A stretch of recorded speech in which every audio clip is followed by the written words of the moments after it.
ওয়ালাল আখিরাতু খায়রুল লাকা মিনাল উলা, নবী এই জীবন থেকে পরবর্তী জীবন আপনার জন্য উত্তম। কারণ এই মাক্কি জীবনে আমার নবীর কষ্ট ছিল কি ছিল না? আরো জোরে বলেন, ছিল কি ছিল না? বিশ্ব নবীকে নামাজও পড়তে দেয় নাই ঠিক মতো কাফেররা, হত্যা করার জন্য সবসময় ষড়যন্ত্র করেছে। নামাজ পড়তে গেলে পিঠের উপরে বোঝা চাপিয়ে দিয়েছে, রাস্তা দিয়ে হাঁটতে গেলে জমিনের ভিতরে কাটা পুঁতে রেখেছে, ঠিক কিনা বলেন? কথার মাধ্যমে আক্রমণ করেছে, গালি দিয়েছে, আমার নবীকে বলেছে জাদুকর, আমার নবীকে বলেছে পাগল, আমার নবীকে বলেছে কবি। এই সবগুলো অপছন্দনীয় বাক্যের সাথে আমার নবীর সাথে কোনো সম্পর্ক আছে নাকি? আছে, আছে। আমার নবী কি পাগল ছিলেন? তিনি কি কবি ছিলেন? ওমা হুয়া বিকাউলি শাইরিন কালিলাম মা তুমিনুন ওয়ালা বিকাউলি কাহিনিন কালিলাম মা তাযাক্কারুন। আমার নবী তো কোনো কবি না, সে যা পড়ে সেটা কোনো কবির কথা নয়। আমার নবী তো কোনো গণক নয়, সে যা পড়ে শোনায় সেগুলো কখনো গণকের বানানো কোনো কথা নয়। পড়েন সুবহানাল্লাহ। আমার নবী ছিলেন নবী, কি ছিলেন? মা কানা মুহাম্মাদুন আবা আহাদিম মির রিজালিকুম ওয়ালাকির রাসূলুল্লাহি ওয়া খাতামান নাবিয়্যিন। আল্লাহ বলেন, মুহাম্মদ তোমাদের ভিতরে কারো পিতা নয়, তোমাদের ভিতরে কারো সন্তান কিচ্ছু না, সে হলো আল্লাহর রাসূল আর সে হলো শেষ নবী, ঠিক কিনা? বিশ্ব নবী বলেন, আমি শেষ নবী, আমি শেষ নবী, আমার পরে আর কোনো নবী নাই, ঠিক কিনা? যদি আমার পরে রব্বুল আলামিন এই পৃথিবীতে কাউকে নবী বানিয়ে পাঠাতেন, তাহলে আমার খলিফা ওমরকে আল্লাহ পাক নবী বানিয়ে দিতেন, ঠিক না বেঠিক? প্রভু তুমি বলেছ রাসূল দেবে না, বলনি দেবে না ওমর, বলনি দেবে না হামজা তারিক, খালিদ বিজয়ী সমর। প্রভু তুমি বলেছ রাসূল দেবে না, বলনি দেবে না ওমর, বলনি দেবে না হামজা তারিক, খালিদ বিজয়ী সমর। প্রভু তুমি বলেছ রাসূল দেবে না, ঠিক কিনা? আল্লাহ নবী বলেন, আমি শেষ নবী। আমাদের নবী কি শেষ নবী? ওয়ালাকির রাসূলুল্লাহি ওয়া খাতামান নাবিয়্যিন। তিনি পাগল নয়, জাদুকর নয়। এজন্য আমার নবীকে কাফেররা যতই গালি দিয়েছে, নবীকে আল্লাহ পাক সান্ত্বনা দিয়ে বলেন, নবী এই মাক্কি জীবন আপনার একটু কষ্ট হবে, অচিরে মাদানী জীবনে আপনার জন্য আমি শান্তি দান করে রেখেছি।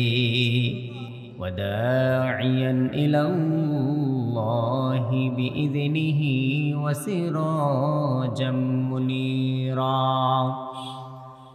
أما بعد فقد قال الله تعالى في كلامه المجيد وفي فرقانه الحميد. أعوذ بالله من الشيطان الرجيم. بسم الله الرحمن الرحيم. والضحى والليل إذا سجى ما ودعك ربك وما قلى وللآخرة خير لك من الأولى ولسوف يعطيك ربك فترضى. وقال رسول الله صلى الله عليه وسلم أنا وكافل اليتيم كهاتين في الجنة أو كما قال النبي عليه الصلاة والسلام. আলহামদুলিল্লাহ, পাটিতাপাড়া যুব সমাজের উদ্যোগে আজকে 21 ফেব্রুয়ারি 2024 নবম বার্ষিকী বিশাল তাফসীরুল কোরআন ওয়াজ মাহফিলের শ্রদ্ধাভাজন সম্মানিত সভাপতি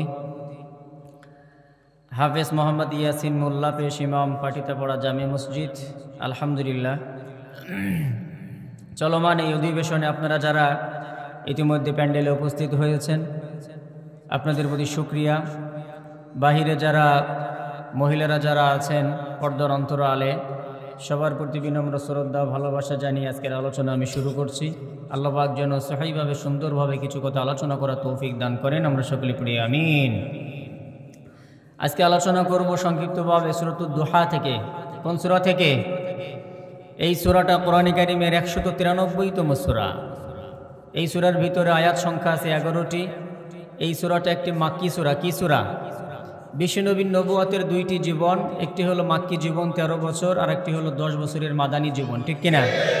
কোরআন দীর্ঘ 23 বছর ধরে নাজিল হয়েছে। যেগুলো মক্কাতে অবতীর্ণ হয়েছে সেগুলোকে বলা হয় মাক্কি সূরা বা মাক্কি আয়াত, আর যেগুলো মদিনায় অবতীর্ণ হয়েছে বিশ্বনবী হিজরতের পরে সেগুলোকে বলা হয় মাদানী সূরা বা মাদানী আয়াত। তো সূরাতুদ দুহা এটা হলো বিশ্বনবীর নবুয়তের একেবারে শুরুর দিকে, এজন্য এটাকে বলা হয় মাক্কি সূরা। কি সূরা? এই সূরায় আয়াত সংখ্যা আছে 11টি। এই সূরার কেন্দ্রীয় আলোচ্য বিষয় হলো যে মুমিন কখনো হতাশ হয় না। আমাদের জীবনে অনেক সংকট আসে, অনেক ক্রাইসিস আসে, অনেক দুঃখ কষ্ট যাতনা জ্বালা বেদনা, এগুলো আমাদের জীবনে আসে না নেই? আপনি পুরুষ হন কিংবা নারী, যুবক হন কিংবা যুবতী, বৃদ্ধ বৃদ্ধা, ব্যবসায়ী চাকুরিজীবী, ক্ষেত খামার করেন, চাষ করেন, যাই কিছু আপনি করেন না কেন, আপনার জীবনে সুখ দুঃখ সব কিছুই আছে না নেই? দুঃখ বেদনা আসলে আমরা অনেক সময় হতাশ হয়ে পড়ি, আমরা অনেক সময় ভেঙে পড়ি, আমরা চিন্তাযুক্ত পেরেশানিযুক্ত হয়ে পড়ি যে হায় কেমনটা হচ্ছে আমার সাথে কেন এমন হচ্ছে। আমরা অনেক সময় এরকম বলি না? এই সূরাটা এমন একটা সূরা যে বিশ্বনবীর জীবনে এরকম দুঃখ কষ্ট এসেছে। এই সূরাটা রব্বুল আলামিন বিশ্বনবীকে আলাদাভাবে তিনাকে সান্ত্বনা দেওয়ার জন্য, তিনার দুঃখ কষ্টের উপরে একটু সান্ত্বনার প্রলেপ দেওয়ার জন্য আল্লাহর পক্ষ থেকে আল্লাহ বিশেষভাবে নিয়ামত স্বরূপ নাজিল করে দিয়েছিলেন। পড়েন সুবহানাল্লাহ। এই সূরার অবতীর্ণ হওয়ার একটা প্রেক্ষাপট আছে, যদি ওইটা সংক্ষিপ্ত বলি তাহলে পুরো সূরার বিষয়টা বুঝতে আমাদের সহজ হবে। আপনারা মনোযোগ দিয়ে শুনতেছেন? এটার সংক্ষিপ্ত প্রেক্ষাপট হলো এমন, বিশ্বনবী যখন নবুয়তি পেলেন মক্কাতে গারে হেরায়, আল্লাহ পাক রব্বুল আলামিন জিবরাইল আমিনের মাধ্যমে সর্বপ্রথম কোরআনে কারীমের সূরাতুল আলাকের কিছু আয়াত নাজিল করলেন, ঠিক কিনা? রব্বুল আলামিন জিবরাইল আমিনকে পাঠালেন গারে হেরায়। তিনি আল্লাহর নবীর সঙ্গে সাক্ষাৎ করে তিনি বিশ্বনবীর কাছে আল্লাহর পক্ষ থেকে দেওয়া কোরআনে কারীমের সূরা আলাকের কিছু আয়াত তিনি পড়ে শোনালেন। ইকরা বিসমি রাব্বিকাল্লাযী খালাক খালাকাল ইনসানা মিন আলাক ইকরা ওয়া রাব্বুকাল আকরামুল্লাযী আল্লামা বিল কলম আল্লামাল ইনসানা মা লাম ইয়ালাম। পড়েন সুবহানাল্লাহ। আল্লাহ পাক আয়াত নাযিল করলেন যার অর্থ হলো পড়ো, নবী হে পড়ো তোমার প্রভুর নামে, যিনি তোমাকে সৃষ্টি করেছেন, যিনি মানুষকে সৃষ্টি করেছেন। মানুষ যা জানতো না তা তিনি মানুষকে জানিয়েছেন, কলমের মাধ্যমে তিনি মানুষকে জ্ঞান দান করেছেন। সূরা আলাকের আয়াতগুলো হলো কোরআনে কারীমের ভিতরে সর্বপ্রথম নাজিল হওয়া আয়াত। পড়েন সুবহানাল্লাহ। বিশ্বনবী অফিসিয়ালি নবুয়তি পেয়ে গেলেন। এরপরে অল্প অল্প বিলম্ব দিয়ে দিয়ে নিয়মিত কোরআনের এক একটা আয়াত নাজিল হতো আল্লাহ নবীর উপরে, ধারাবাহিক। সংক্ষিপ্ত বিরতি পরপর ধারাবাহিকভাবে বিশ্বনবীর উপরে একটার পর একটা কোরআনের আয়াত অথবা সূরা নাজিল হতো। যেমন একবার নাজিল হলো ইয়া আইয়ুহাল মুযাম্মিলু কুমিল লাইলা ইল্লা কালিলা নিসফাহু আও ইনকুস মিনহু কালিলা। পড়েন সুবহানাল্লাহ। আবার আল্লাহর নবীর উপরে আল্লাহ নাজিল করলেন ইয়া আইয়ুহাল মুদ্দাসসির কুম ফাআনযির। আবার রব্বুল আলামিন নাজিল করলেন ইয়া আইয়ুহার রাসূলু বাল্লিগ মা উনজিলা ইলাইকা মির রাব্বিক। ও নবী, আপনার রবের পক্ষ থেকে যা কিছু আপনার উপরে নাজিল করা হয় এগুলো আপনি আপনার কাছে রেখে দিয়েন না, বরং এই সবগুলো আপনি মানুষের মাঝে প্রচার করে দিন। বিশ্বনবীর উপর আল্লাহর পক্ষ থেকে যা কিছু নাজিল হয়েছে বিশ্বনবীকে নিজের কাছে রেখে দিয়েছেন না, তিনি উম্মতের মাঝে পৌঁছে দিয়েছেন। পড়েন সুবহানাল্লাহ। এভাবে একটার পর একটা কোরআনের আয়াত নাজিল হচ্ছিল নবীর উপরে। কিন্তু হঠাৎ করে কিছুদিন পর আর আল্লাহর পক্ষ থেকে কোনো আয়াত আসে না। জিবরাইল আমিন কোরআনের কোনো আয়াত নিয়ে আর নবীর দরবারে আসেন না। বিশ্ব নবী চিন্তাযুক্ত হয়ে পড়লেন, পেরেশানিত হয়ে পড়লেন, হতাশ হয়ে পড়লেন। তিনি বারবার আকাশের দিকে তাকান আর মনটা মলিন করে তিনি মক্কার অলিতে গলিতে চলাফেরা করেন। তিনি ভাবলেন যে আমার দ্বারা কোনো ভুল হয়ে গেল নাকি, আল্লাহ কেন আমার উপরে ওহী নাযিল করছেন না, জিবরাইল আমিন কেন আমার কাছে আর কোনো কোরআনের আয়াত নিয়ে আসছে না, আমি এমন কি অপরাধ করলাম। এরকম ভাবতে ভাবতে বিশ্বনবীর সময় কাটছে, অন্তরে জ্বালা, হৃদয়ে বড় ব্যথা। কারণ যেই নবীর সাথে প্রায় প্রতিদিন আল্লাহর সঙ্গে যোগাযোগ হয় জিবরাইল আমিনের মাধ্যমে, কার সাথে যোগাযোগ হয়? আরো জোরে বলেন, কার সাথে যোগাযোগ হয়? দুনিয়ার কোনো সাধারণ এমপি মন্ত্রীর সাথে যদি আপনার প্রতি সপ্তাহে 2-3 বার করে কথা হয়, হঠাৎ করে যদি তিনি কোনো কথা না বলেই, সুবিধা অসুবিধার কথা না বলে যদি আপনার সাথে কথা বলা বন্ধ করে দেয়, আপনার কাছে খারাপ লাগবে কি লাগবে না? আল্লাহর সাথে তুলনা কি দুনিয়ার কোনো রাজাবাদশার করা যায় নাকি? কোন এমপি মন্ত্রীর করা যায়? তিনি রাজাধিরাজ, তিনি মহান মালিক, তিনি মহান খালিক। এই গোটা মহাবিশ্বে তার ক্ষমতার সাথে কি কারো কোনো তুলনা চলে নাকি? কুলিল্লাহুম্মা মালিকাল মুলকি তুতিল মুলকা মান তাশাউ ওয়া তানজিউল মুলকা মিম্মান তাশাউ। নবী আপনি বলে দেন, আপনি বলো না আল্লাহ আপনি মহাবিশ্বের একমাত্র মালিক, আপনি মহাবিশ্বের একমাত্র অধিকর্তা, আপনি সবারই রাজা, আপনি মহারাজা। আপনি যাকে চান তাকে সম্মান দেন, যাকে চান আপনি তাকে অপমানিত করেন, ঠিক কিনা? যাকে চান আপনি দুনিয়ার ক্ষণস্থায়ী বাদশাহ বানান, যাকে চান আবার আপনি সেই পদ থেকে তাকে টেনে হিচড়ে নামিয়ে আপনি অপমান অপদস্থ করেন, ঠিক কিনা বলেন? আল্লাহ হলেন এমন সত্তা, যেই মহান সত্তার সাথে কোনো তুলনা চলে না। তার সাথে বিশ্ব নবীর প্রায় প্রতিদিন জিবরাইল আমিনের মাধ্যমে কথা হতো। সেই নবীর সঙ্গে যখন হঠাৎ করে যোগাযোগ বন্ধ হয়ে যায়, সেই নবীর ভিতরে চিন্তা আসে কি আসে না? আরো জোরে বলেন, আসে কি আসে না? তো প্রিয় ভাইরা আমার, বলতেছিলাম যে আল্লাহর হাবিব সাল্লাল্লাহু আলাইহি সাল্লামের সঙ্গে আল্লাহর যোগাযোগ হতো জিবরাইল আমিনের মারফত, কোরআনের মাধ্যমে, ঠিক কিনা? তো হঠাৎ আর আসছে না, কোরআন আর আসছে না, জিবরাইল আমিন আর আসছেন না, চিন্তা আছে কি আছে না? এই কথাটা মক্কার ভূমিতে ছড়িয়ে পড়লো। বিশ্বনবীর দুশমন যারা কাফেররা জেনে গেল, তারা হাসাহাসি শুরু করলো। তারা বলল, ও মক্কার লোকেরা, তোমরা কি জানো নাকি মুহাম্মাদের রব মুহাম্মদকে ভুলে গিয়েছে? চিৎকার করে পড়ে নাউজুবিল্লাহ। আবু লাহাবের স্ত্রী উম্মে জামিল এই ঘটনা জানলো। সে বলল, ও মুহাম্মদ, ইন্না শাইতানাকা ক্বাদ তারাকাক। মুহাম্মদ, তোমার কাছে জিবরাইল আমিন নামে যে একটা শয়তান আসতো, সেইটা নাকি তোমার কাছে আর এখন আসে না। কি নাউজুবিল্লাহ পড়বেন না? বুঝতে পারেন নাই মনে হয় কথা। জিবরাইল আমিনকে শয়তান বলে আখ্যায়িত করছে। কত বড় দুষ্ট মহিলা, দুশ্চরিত্র মহিলা, ঠিক কিনা? বলে তোমার কাছে নাকি সে আর এখন আসে না। ইন্না মুহাম্মাদান ওয়াদ্দাআহু রাব্বুহু ওয়া ক্বালা। মুহাম্মাদের রব তাকে ভুলে গিয়েছে, মুহাম্মাদের রব তাকে পরিত্যাগ করেছে। বিশ্বনবীকে যখন তারা এরকম ভাবে কথার আঘাত করতে লাগলো, কিন্তু বিশ্বনবী তো কোনো কথার জবাব দেন না, কারণ তিনি তো মন্দের জবাব কখনো তিনি মন্দ দিয়ে দিতেন না। আল্লাহ নবীকে আমাদের মতো নাকি? গালি একটা দিলে আমরা দুইটা দিয়ে দিই, ঠিক কিনা? ওয়া ইন্নাকা লাআলা খুলুকিন আযীম। আল্লাহ পাক তো তাকে মহান চরিত্রের অধিকারী করে পৃথিবীতে পাঠিয়েছিলেন। পড়ে আল্লাহু আকবার। আমার আল্লাহ পাক আমার নবীর কেমন চরিত্র সেটা তিনি কোরআনে বর্ণনা করেন। আমার নবীর চরিত্রের সার্টিফিকেট তিনি সূরা নজমের ভিতরে দান করেন। আল্লাহ পাক বলেন, ওয়ামা ইয়ানতিকু আনিল হাওয়া ইন হুয়া ইল্লা ওয়াহয়ুন ইউহা। পড়েন সুবহানাল্লাহ। আল্লাহ বলেন, আমার নবী, আমার হাবিব মুহাম্মদ, সে তো মন গড়া কোনো কথা বলে না, মন মস্তিষ্ক পুরুষত সে কোনো কথা বলে না, বরং আমি আকাশ থেকে জিবরাইল আমিনের মারফত যা কিছু আমি তার উপরে নাজিল করি, সেইগুলোই তিনি কেবলমাত্র মানুষের মাঝে পৌঁছে দেন। সুবহানাল্লাহ। তিনি কি মন গড়া কোনো কথা বলেন? এজন্য কাফেররা যতই কটু কথা বলে, আল্লাহ নবী জবাব দেন না, চুপ থাকেন। আর বারবার আকাশের দিকে তাকান, কখন জিবরাইল আমিন আসে। আমার কি ভুল হয়ে গেল নাকি? আমি কি আল্লাহকে আমি কি আল্লাহকে নারাজ করে ফেললাম নাকি? এরকম যখন চলতেছিল 15 দিন, 1 মাস, 2 মাস, কোন বর্ণনায় রয়েছে 3 মাস পর্যন্ত ওহী আসে নাই। হঠাৎ করে আল্লাহ পাক রব্বুল আলামিন তার হাবিবের অন্তরের সব জ্বালা দূর করার জন্য, হৃদয়ের সব ব্যথা, হতাশার এই চূড়ান্ত সীমা রব্বুল আলামিন দূর করে দেওয়ার জন্য জিবরাইল আমিনকে এই সূরাতুদ দুহা দিয়ে আল্লাহ নবীর দরবারে পাঠিয়ে দিলেন।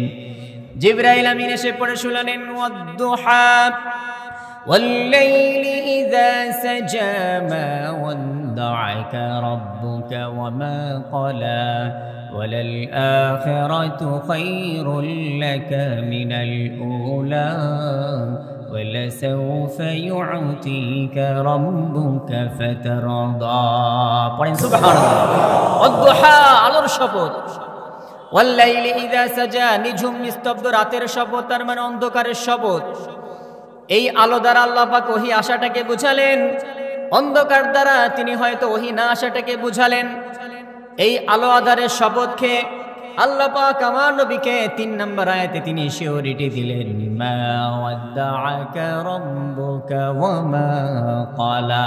ও নবী, কাফেররা যে বলে আপনার রব আপনাকে ছেড়ে দিয়েছে, আপনার রব আমি আল্লাহ নাকি আপনাকে ভুলে গিয়েছি। ও নবী, কেমন করে আপনাকে আমি ভুলবো? আপনি তো আমার হাবিব, আপনি ছাড়া গোটা সৃষ্টির ভিতরে আপনার থেকে আর বড় আপন আমি আল্লাহর কেউ নাই, ঠিক কিনা? আমার নবীর থেকে বড় প্রিয় আপন আল্লাহর কি আর কেউ আছে? কেউ নেই। কেমন করে আপনাকে আমি ভুলে যাই নবী? ওরা আপনাকে কষ্ট দেয়, ওরা বলে আপনাকে আমি ভুলে গিয়েছি।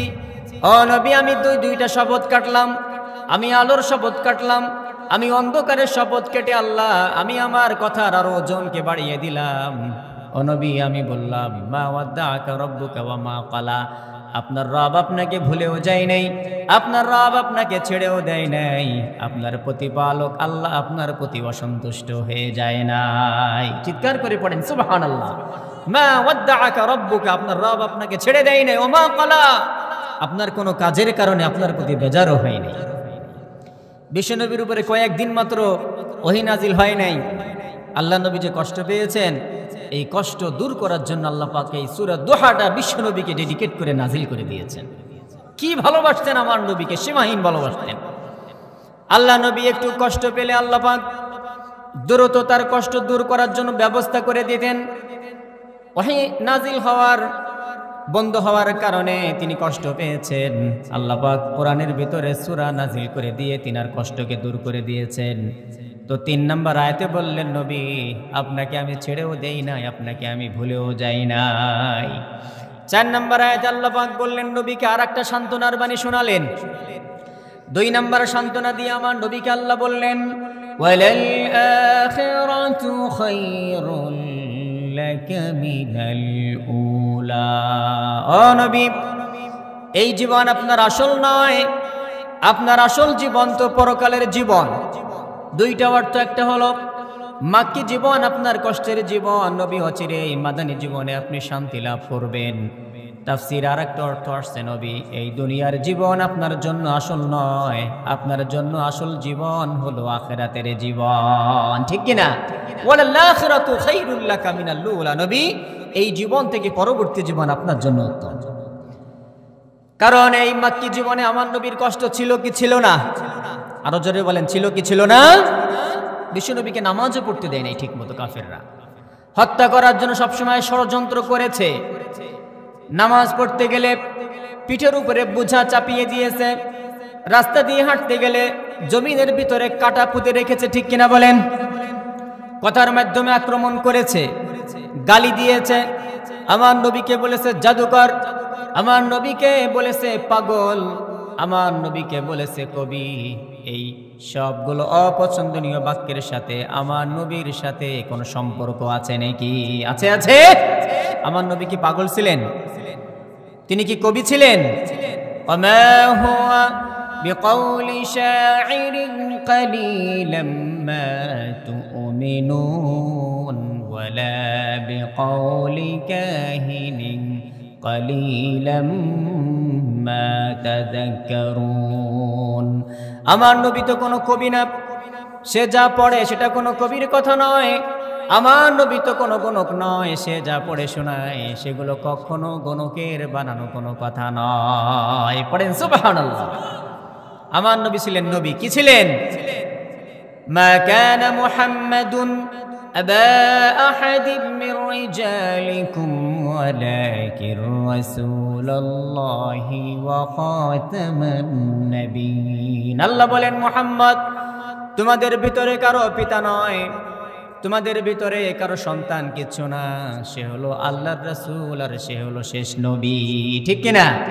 বিশ্ব নবী বলেন, আমি শেষ নবী, আমি শেষ নবী, আমার পরে আর কোনো নবী নাই। ঠিক কিনা? যদি আমার পরে রব্বুল আলামিন এই পৃথিবীতে কাউকে নবী বানিয়ে পাঠাতেন, তাহলে আমার খলিফা ওমরকে আল্লাহ পাক নবী বানিয়ে দিতেন। ঠিক না বেঠিক? প্রভু তুমি বলেছ রাসূল দেবে না, বলনি দেবে না ওমর, বলনি দেবে না হামজা তারিক, খালিদ বিজয়ী সমর। প্রভু তুমি বলেছ রাসূল দেবে না, বলনি দেবে না ওমর, বলনি দেবে না হামজা তারিক, খালিদ বিজয়ী সমর। প্রভু তুমি বলেছ রাসূল দেবে না। ঠিক কিনা? আল্লাহ নবী বলেন, আমি শেষ নবী। আমাদের নবী কি? শেষ নবী। ওয়ালাকির রাসূলুল্লাহি ওয়া খাতামান নাবিয়্যিন। তিনি পাগল নয়, জাদুকর নয়। এজন্য আমার নবীকে কাফেররা যতই গালি দিয়েছে, নবীকে আল্লাহ পাক সান্ত্বনা দিয়ে বলেন, নবী এই মাক্কি জীবন আপনার একটু কষ্ট হবে অচিরে, মাদানী জীবনে আপনার জন্য আমি শান্তি দান করে রেখেছি।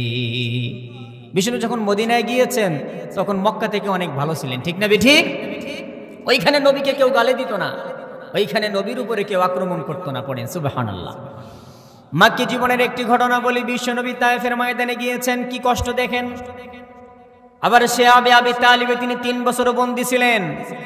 কয়েকজন সাহাবীকে নিয়ে, খাজা আবু তালেবকে নিয়ে তিনি 3 বছর জেলখানায় বন্দী ছিলেন। আবু জাহেলের দল আমার নবীকে জেলখানায় বন্দী করে রেখেছিল। এখন এরা আলেমুল আমার জেলখানায় বন্দী আছে। ঠিক কিনা? এটা নবীর সুন্নাত। ওই নবীর আদর্শের পথে যারা চলবে তাদেরকে ঈমানের পরীক্ষা দিতে হবে। এটা যুগ যুগ ধরে চলে আসছে। ইব্রাহিম খলিলুল্লাহ ঈমানের পরীক্ষা দিয়েছেন, মুসা কালিমুল্লাহ ঈমানের পরীক্ষা দিয়েছেন, ঈসা রূহুল্লাহ ঈমানের পরীক্ষা দিয়েছেন। আল্লাহ তাকে কাফেরের হাত থেকে রক্ষা করে আসমানে উঠিয়ে নিয়ে গেছেন। ঠিক কিনা বলেন? বিশ্বনবী মুহাম্মদুর রাসূলুল্লাহ তিনিও মক্কি জীবনে, মাদানী জীবনে কাফেরদের জুলুম অত্যাচার সহ্য করেছেন, ঈমানের এক একটা বড় বড় পরীক্ষা দিয়েছেন। ঠিক কিনা বলেন? এজন্য তিনার সিরাতের উপরে চলতে গেলে উম্মতের উলামায়ে কেরামের উপরে জেল, জুলুম, ফাঁসি সব আসবে। কিন্তু যারা কোরআনের জন্য, যারা একবার তারা নিজেদেরকে রেডি করে নেয়, ইসলামের জন্য যারা নিজেদেরকে একবার উৎসর্গ করে নেয়, তারা দুনিয়ার কোনো জালিমের রক্তচক্ষুকে পরোয়া করে না। ঠিক না বেঠিক? এই যে ফিলিস্তিনের ভাইদেরকে দেখেন, কিচ্ছু নাই, উপরে কিচ্ছু নাই, বাড়ি নাই, ঘর নাই, টাকা নাই, পয়সা নাই, পৃথিবীর সঙ্গে যোগাযোগ নাই। সমগ্র পৃথিবীর তাবৎ কুফরি শক্তিগুলো বিশ্বের সবথেকে শ্রেষ্ঠ সামরিক শক্তি নিয়ে তাদের উপরে চড়াও হয়েছে, আর তারা এক আল্লাহর উপরে ভরসা করে তাদের বিরুদ্ধে লড়ে যাচ্ছে, জীবন দিচ্ছে। তবু তারা ইহুদি খ্রিস্টানের সামনে তারা মাথা নত করছে না। এরই নাম হলো বিশ্বনবীর মুসলমান। ঠিক কিনা বলেন? একেই বলে নবীর উম্মত, একেই বলে নবীর উম্মত। আপনি নবীকে ভালোবাসার দাবি করেন, কিন্তু আপনি কাফেরের সঙ্গে মাথা নত করে দেন, কাফেরের সামনে আপনি আপনাকে নিচু করে দেন। এই মুমিন কখন আল্লাহর সামনে মুমিন নয়। ঠিক কিনা? ওয়ালা তাহিনু ওয়ালা তাহজানু ওয়া আনতুমুল আ'লাউনা ইন কুনতুম মুমিনিন। আল্লাহ বলেন, বিজয় তোমারই হবে যদি তোমরা মুমিনের মতো মুমিন হতে পারো। শক্তিশালী ঈমান যদি আপনার কলবের ভিতরে থাকে, বিশ্বনবীর ভিতরে যেমন ঈমান ছিল, সাহাবাই কেরামের মাঝে যেরকম শক্তিশালী ঈমান ছিল, তারা জীবন দিয়েছেন, কিন্তু তারা মক্কার মুশরিকদের সামনে তাদের মাথাকে নিচু করেন নাই। পড়েন আল্লাহু আকবার। এই নবীও কখনো মাথা নিচু করেন নাই। মক্কার কুফার শক্তি বলেছে, মুহাম্মদ তুমি কি চাও? তুমি যদি সুন্দরী নারী চাও, সারা পৃথিবী তন্ন তন্ন করে খুঁজে তোমাকে বিশ্ব সুন্দরী এনে দিব তোমার ঘরে। তুমি তাকে নিয়ে হ্যাপি হয়ে যাবা, সুখী হয়ে যাবা, সংসার করবা।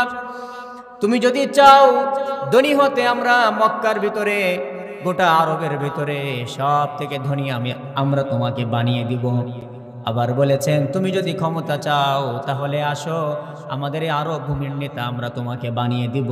তারপরও তুমি যে দিন প্রচার করছো এটা তুমি ছেড়ে দাও। আমার নবীকে ছেড়ে দিয়েছিলেন? তিনি বলেছেন না, আমার কথা শুনে নেন, স্পষ্ট কথা, আমার ডান হাতে সূর্য দিবেন, বাম হাতে চন্দ্র দিবেন, তারপরও আল্লাহ আমাকে যেই নির্দেশ দিয়ে পৃথিবীর বুকে পাঠিয়েছেন ওই নির্দেশনা থেকে আমি এক চুল পরিমাণ নড়ব না। পড়েন আল্লাহু আকবার। তিনি তায়েফের ময়দানে গিয়েছেন, তারা আঘাত করেছে, বিশ্বনবীকে চিনতে পারে নাই। ধারালো পাথরের আঘাতে শরীরটা ক্ষতবিক্ষত হয়ে গিয়েছে। ওরা চেনে নাই, ওরা বোঝে নাই কোন শরীরে তারা পাথরের আঘাত করেছে, যেই শরীরে মশা মাছি পর্যন্ত বসা হারাম ছিল, ঠিক কিনা? যেই শরীর দিয়ে জান্নাতের সুগেরান ছড়িয়ে যেত, যার থেকে সুন্দর মানুষ সমগ্র দুনিয়াতে আর আল্লাহ সৃষ্টি করেন নাই। এমন শুভ্র সুন্দর অসাধারণ কোমল হৃদয়ের উদার চিত্তের এই মহামানবকে তারা পাথর মেরে রক্তাক্ত করে দিয়েছে। বিশ্বনবীর মুবারক শরীর দিয়ে রক্ত বের হয়ে জুতা মুবারক পর্যন্ত পায়ের সাথে আটকে গিয়েছে। আমার নবী তিনটি জায়গায় বেহুশ হয়ে পড়ে গিয়েছেন। তারপর তাদেরকে বরদোয়া দিয়েছেন নাকি? ফাবিমা রাহমাতিন মিনাল্লাহি লিনতা লাহুম ওয়ালাউ কুনতা ফাজ্জান গালিযাল কলবি লাফাদু মিন হাওলিক। পড়েন সুবহানাল্লাহ। আল্লাহ বলেন নবী আপনাকে আমি কোমল হৃদয়ের অধিকারী করে বানিয়েছি, আপনার ভিতরে আছে দয়া, বিশাল দয়ার সাগর নবী আপনাকে আমি দান করে দিয়েছি। ও নবী, যদি আপনাকে আমি কর্কশবাসী করে বানাইতাম, সৃষ্টি করতাম, তাহলে আপনার আশেপাশে মানুষগুলো থাকতো না, সব আপনাকে দেখে দূরে চলে যাইতো। কিন্তু আমার নবীকে আল্লাহ পাক কেমন হৃদয় দান করে দিয়েছিলেন, আমার নবীর কোমল হৃদয়ের ব্যবহার একবার যে পেত, মুহূর্তের ভিতরে আমার নবীর গোলাম হয়ে যেত। কিন্তু তায়েফের কাফেররা আমার নবীকে চিনতে পারে নাই, ক্ষতবিক্ষত করে দিয়েছে। জিবরাইল এসে বললেন নবী, আল্লাহ আমাকে পাঠিয়েছেন, যদি আপনি বলেন এই জালেম তায়েফবাসীদেরকে আমি পাহাড়, এই যে বিশাল তায়েফের যে পাহাড়, এই পাহাড় তাদের উপরে চড়িয়ে দিয়ে আমি মুহূর্তের ভিতরে নাস্তানাবুদ করে দিব। আল্লাহ আমাকে পাঠিয়েছেন যদি আপনি বলেন। আমার নবী বলেন, ভাই জিবরাইল, আমি দুনিয়াতে মানুষ হত্যা করার জন্য আসি নাই। আল্লাহু আকবার। রক্তাক্ত করে দিয়েছে, বেহুশ করে দিয়েছে, সেই নবী বলছেন যে আমি দুনিয়াতে মানুষ হত্যা করার জন্য আসি নাই। আল্লাহ আমাকে নবী বানিয়ে পাঠিয়েছেন আমার কাছে দাওয়াত দেওয়া। আজ তারা আমাকে চিনতে পারে নাই, যেদিন তারা আমাকে চিনবে আমি বিশ্বাস করি সেদিন তারা আমার কাছে এসে দলে দলে আমার হাতে হাত রেখে কালিমা পড়ে মুসলমান হয়ে যাবে। খেয়ে না খেয়ে দিন প্রচারের কাজে নিজেকে দিয়েছ বিলিয়ে, তায়েফের কাফিরেরা চিনল না সে আলো, দুষ্ট ছেলেদের পিছু দিল লেলিয়ে। পাথরের আঘাতে ক্ষত বিক্ষত হয়ে সারা শরীর থেকে রক্ত ঝরে। হে রাসূল, তোমাকে ভুলি আমি কেমন করে, হাজারো ব্যথা বেদনার পরে ফিরে আসনি তুমি আপন ঘরে। দিনের আলো তুমি ছড়িয়ে দিতে চলে গেলে মদিনায় মক্কা ছেড়ে। হে রাসূল, তোমাকে ভুলি আমি কেমন করে। ঠিক কিনা? ওই নবীকে ভোলা যায়? এজন্য সেই নবীকে আল্লাহ পাক বললেন, নবী হে, আপনি কষ্ট নিয়েন না, কাফেররা আপনাকে যাই বলুক না কেন, নবী আপনি ব্যথিত হয়েন না। ও নবী, আপনি আমার হাবিব, কেমন করে আপনাকে আমি ভুলে যাই, কেমন করে আপনাকে আমি ছেড়ে দেই। এজন্য আল্লাহ পাক ঘোষণা করলেন, ওয়াদ-দুহা ওয়াল-লাইলি ইযা সাজা মা ওয়াদ্দা'আকা রাব্বুকা ওয়া মা ক্বালা ওয়ালাল আখিরাতু খায়রুল লাকা মিনাল উলা وَلَسَوْفَ يُعْطِيكَ رَبُّكَ فَتَرْضَى। পড়েন সুবহানাল্লাহ। নবী হে, এই দুনিয়া থেকে আপনার জন্য আখিরাত উত্তম, ঠিক কিনা? আমাদের জন্য আসল জীবন কোন জীবন? নবীকে আল্লাহ পাক যেটা ডাইরেক্ট বলেছেন ওটা আমাদের জন্য ইনডাইরেক্ট। এই দুনিয়া সব কিছু ধ্বংস হয়ে যাবে, আমি আপনিও থাকবো না, সবাই চলে যাব। দুনিয়াতে আসার সিরিয়াল আছে, যাওয়ার কোনো সিরিয়াল আছে নাকি? চলে যাবেন। আপনার জীবনের শেষ গোসল আপনার টাইলস করা সেই গোসলখানায় হবে না। আপনার জীবনের শেষ বিছানা, শেষ খাট আপনার ঘরের দামি খাটটা কি হবে নাকি? হবে হবে। আমাদেরকে চলে যেতে হবে। আইনামা তাকুনু ইউদরিকুমুল মাউতু ওয়ালাউ কুনতুম ফি বুরুজিম মুশাইয়াদা। আল্লাহ বলেন যেখানেই থাকো না কেন, যদি তোমরা মহাপ্রাচীর ঘেরা কোনো একটা শক্তিশালী দুর্গের মাঝেও যদি তোমরা আত্মগোপনে থাকো, মরণ কিন্তু সেখানে গিয়ে তোমাদেরকে সাক্ষাৎ দিবে, ঠিক কিনা? একদিন মাটির ভেতরে হবে ঘরে মন আমার, কেন বাঁধো দালান ঘর? প্রাণ পাখি উড়ে যাবে পিঞ্জর ছেড়ে, ধরাধামে সবই রবে, তুমি যাবে চলে। বন্ধু বান্ধব যত, মাতা পিতা দ্বারা সুত, বন্ধু বান্ধব যত, মাতা পিতা দ্বারা সুত, সবই হবে তোমার পরে মন আমার, কেন বাঁধো দালান ঘর? একদিন মাটির ভেতরে হবে ঘরে মন আমার, কেন বাঁধো দালান ঘর? ঠিক না ঠিক? আপন বলতে যারা আছে কেউ থাকবে না, সব চলে যাবে। এই প্রিয়তমা বিবি আপন থাকবে না, কলিজা টুকরা চাঁদ মাখা সন্তানগুলো তারাও আপন থাকবে না। কিয়ামতের ময়দানে সবাই আপনার পর হয়ে যাবে। যদি আপনি দুনিয়ায় থাকতে আল্লাহকে রাজি খুশি করে যেতে পারেন, তাহলে কবরে, হাসনে, মিজানে, পুলসিরাতে সব জায়গায় আল্লাহ আপনার বন্ধু হয়ে আপনাকে জান্নাত দিয়ে দিবে, ঠিক কিনা? এজন্য আমরা খুশি করব একজনকে, চিল্লাই বলেন তিনি কে? আল্লাহকে খুশি করতে গিয়ে যদি গোটা দুনিয়ার সবাই বেজার হয়ে যায়, তাতে আমরা কোনো পরোয়া করি না, ঠিক কিনা বলেন? আর গোটা দুনিয়ার সবাই খুশি কিন্তু আল্লাহ বেজার, কবরে, হাসরে, মিজানে, পুলসিরাতে দুনিয়ার কোনো রাজা বাদশা, দুনিয়ার কোনো এমপি মন্ত্রী আর প্রধানমন্ত্রী, রাষ্ট্রপতি, প্রাইম মিনিস্টার কেউ আপনাকে রক্ষা করতে পারবে না, ঠিক কিনা? এজন্য প্রিয় ভাইয়েরা আমার, আল্লাহ পাক বলেন নবী হে, কষ্ট একটু পাচ্ছেন পান, কিন্তু হতাশ হবেন না, আমি আছি তো আপনার সাথে, আমি আছি আপনার সাথে। নবী আপনি কষ্ট নিয়েন না। এটা বলে আমার নবীকে আল্লাহ পাক 2 নম্বর সান্ত্বনা দিলেন। 3 নম্বরে বললেন ওয়ালা সাউফা ইউতিকা রাব্বুকা ফাতারদা। পড়েন না সুবহানাল্লাহ। দেখছেন নবীকে আল্লাহ কত ভালোবাসতেন, একটু কষ্ট পাইছেন, একটার পর একটা আয়াত দিচ্ছেন আমার নবীকে সান্ত্বনামূলক। আমাদের মাঝে কেউ ব্যথা পেলে আমরা সান্ত্বনা দিই না? আল্লাহ স্বয়ং আমার নবীকে সান্ত্বনা দিয়েছেন। আল্লাহু আকবার।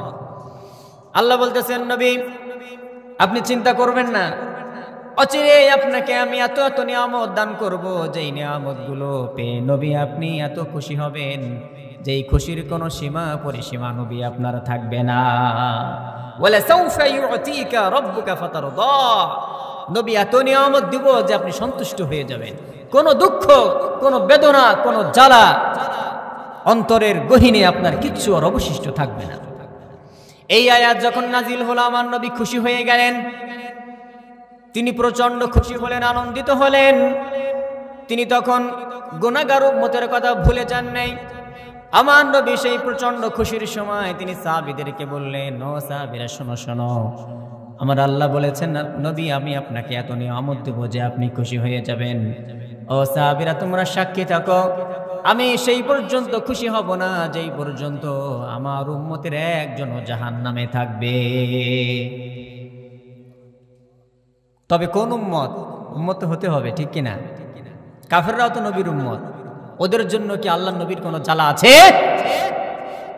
যদি আপনি খাঁটি উম্মত হন তাহলে আপনার জন্য নবীর ব্যথা আছে না নেই? নবী বললেন সাহাবীরা শোনো শোনো, লিকুল্লি নবিয়্যিন দাওয়া মুস্তাজাবা লাহ, এই দুনিয়াতে যত নবী পয়গম্বর ছিলেন সবাইকে আল্লাহ পাক একটা করে স্পেশাল দোয়া দান করেছিলেন। বলেছিলেন নবী বিপদে পড়লে একটা দোয়া করবা, ওই দোয়াটা মুহূর্তের ভিতরেই আমি আল্লাহ কবুল করে নিব। আল্লাহ নবী বলেন সব নবীর ওই দোয়াটা করে ফেলেছে ইল্লা আনা, তবে আমি কিন্তু সেই দোয়াটা করি নাই। বিপদে পড়ছে আর নবীরা দোয়া করছে, আল্লাহ বিপদ থেকে উদ্ধার করে দিয়েছেন। কিন্তু আমি নবী অনেক বিপদে পড়েছি। আমি তায়েফের ময়দানে মার খেয়েছি, আমি শিহাবে আবি তালিবে 3 বছর জেলখানায় বন্দী থেকেছি, আমি খন্দকের যুদ্ধে, আমি উহুদের যুদ্ধে মার খেয়েছি, লোহার শিরস্ত্রাণ ভেঙে আমার মাথার ভিতরে ঢুকে গিয়েছে, ঠিক কিনা? দান দান মুবারক শহীদ হয়েছে, তারপর আমি আল্লাহর কাছে সেই দোয়ার উসিলা দিয়ে কোনো দোয়া করি নাই। ও সাহাবীরা তোমরা সাক্ষী থাকো, আমি আমার সেই দোয়াটা কাল কিয়ামতের সময়ের জন্য আমার গুনাহগার পাপী উম্মতের জন্য আমি জমা রেখে দিয়েছি। আল্লাহু আকবার। কি ভালোবাসতেন সেই নবী আমাদেরকে। আল্লাহ বলেন নবী আপনি সন্তুষ্ট হবেন এমন নিয়ামত দিব। আল্লাহ বলেন আমার গুনাহগার উম্মতরা যে পর্যন্ত ক্ষমা পেয়ে জান্নাতে না যাবে সেই পর্যন্ত আমি নবী সন্তুষ্ট হব না। নবী বলেন আমি সেই দোয়াটা করি না, আমি রেখে দিয়েছি গুনাহগার উম্মতের জন্য। এত কষ্ট করেছি কিন্তু সেই দোয়ার উসিলা দিয়ে কোনো দোয়া করি নাই। কাল কিয়ামতের ময়দানে সবাই যখন ইয়া নাফসি করবে, পায়ে কোনো জুতা থাকবে না, গায়ে কোনো কাপড় থাকবে না, মাথায় কোনো টুপি থাকবে না, কোনো ছায়া থাকবে না, আল্লাহর আরশের ছায়া ব্যতীত আর কোনো ছায়া থাকবে না। মানুষগুলো ঘরমুক্ত হয়ে পেরেশানিত হয়ে আরশের দিকে তাকিয়ে তাকিয়ে তারা চিল্লাচিল্লি করবে আর ইয়া নাফসি বলে তারা চিৎকার করে কান্নাকাটি করবে। ওই দিন জাহান্নামের আগুন তর্জন গর্জন করবে, জাহান্নামের ফেরেশতারা আগুনের শিকল নিয়ে রেডি থাকবে, ঠিক কিনা? জাহান্নামে ওই সময় পাপীদেরকে নেওয়ার জন্য জাহান্নামের ফেরেশতারা রেডি থাকবে। আল্লাহ পাক ঘোষণা করবেন ওয়ামতাজুল ইয়াউমা আইয়ুহাল মুজরিমুন, আজকের দিনে তোমরা যারা পাপীরা আছো সবাই তোমরা এখানে তোমরা আলাদা হয়ে যাও, তোমরা আমার নেককার প্রিয় বান্দাদের থেকে তোমরা আলাদা হয়ে যাও। কার ঘোষণা হবে? আল্লাহর ঘোষণা। পাপীদেরকে পাকড়াও করতে চাইবে। কোন নবীরা সেদিন কারোর জন্য সুপারিশ করতে এগিয়ে আসার সাহস পাবেন না। আদম আলাইহিস সালাম থেকে ঈসা আলাইহিস সালাম পর্যন্ত কেউ সাহস পাবেন না।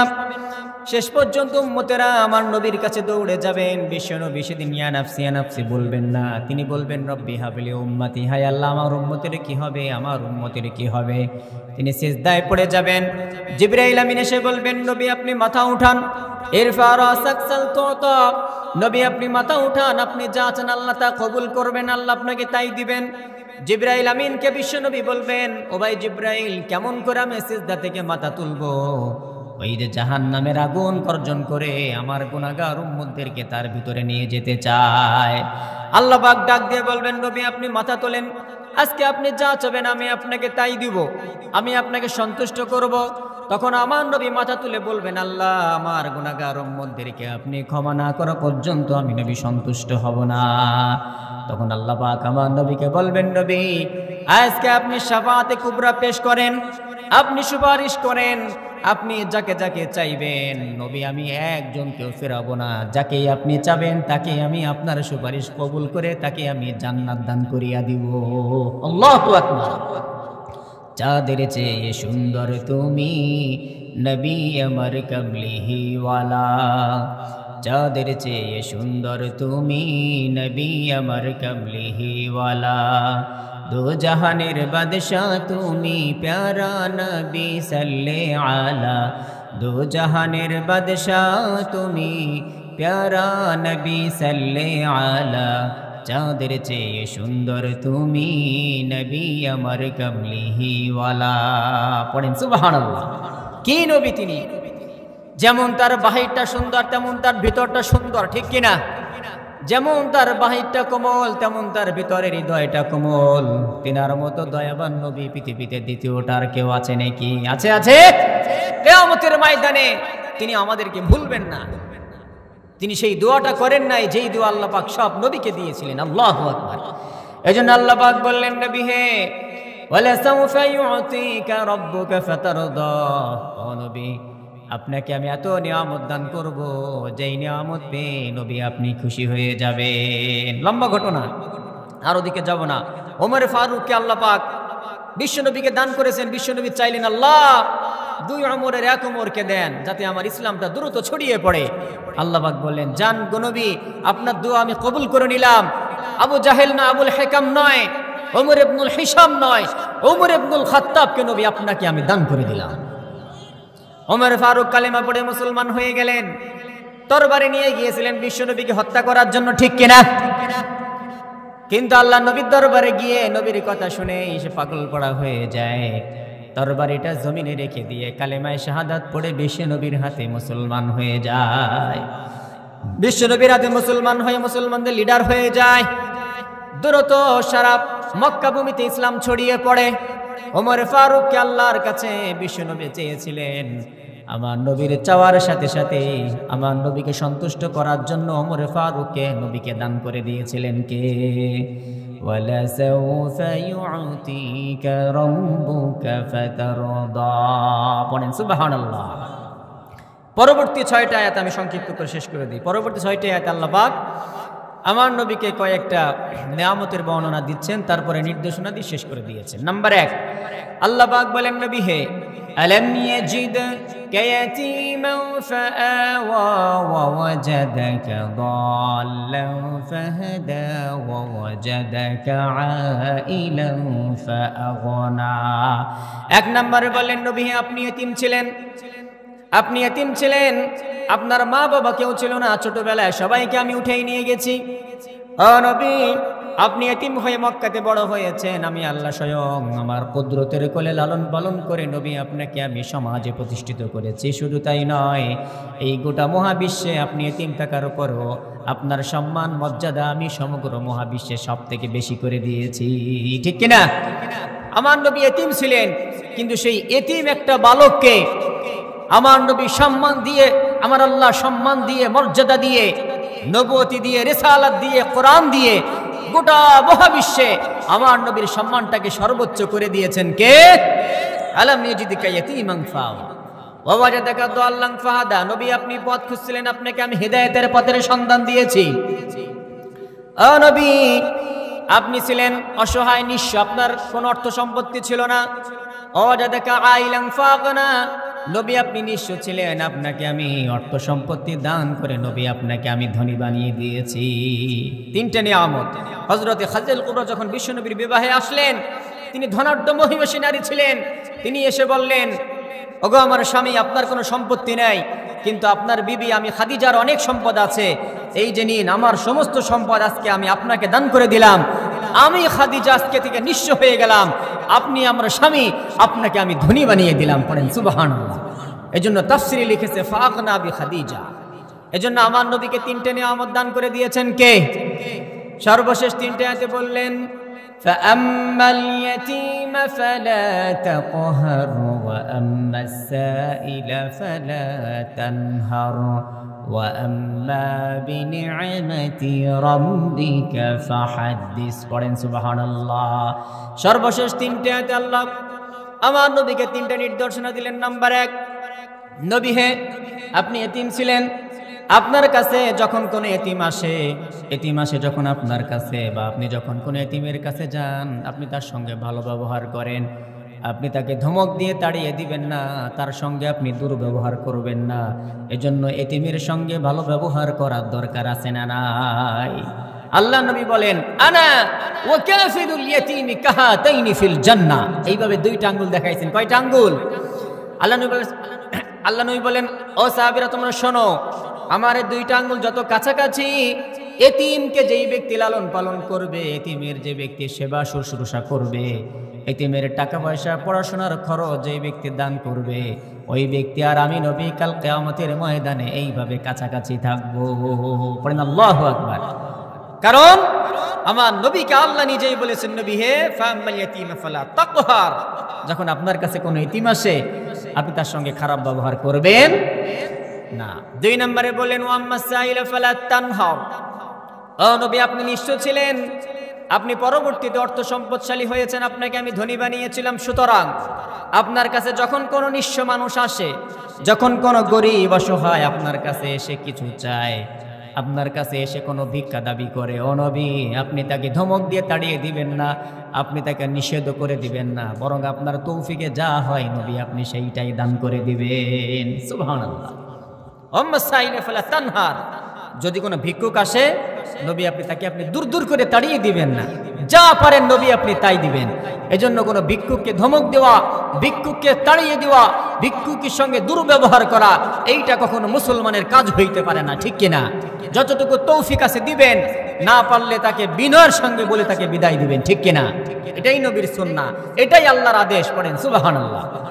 সর্বশেষ আয়াতে আল্লাহ পাক নবীকে বললেন, وَأَمَّا بِنِعْمَةِ رَبِّكَ فَحَدِّثْ। ও নবী আপনার প্রতি আমি আল্লাহর অনেক নিয়ামত আছে, এই নিয়ামতগুলোকে আপনি ভুলে যাবেন না, বরং এই নিয়ামতগুলোকে নবী আপনি স্মরণে রাখবেন, আর এই নিয়ামতগুলোর বর্ণনা আপনি আপনার উম্মতদের মাঝে জানিয়ে দিবেন। সুবহানাল্লাহ। ওয়াম্মা বিনিআমাতি রাব্বিকা ফাহাদ্দিস, আপনার রবের যত নিয়ামত আছে আপনার উপরে সেগুলো আপনি পরিপূর্ণভাবে কৃতজ্ঞতা আদায় করবেন, আপনি শুকরিয়া আদায় করবেন, আর এই নিয়ামতের বর্ণনাগুলো আপনি মানুষের মাঝে প্রচার করবেন।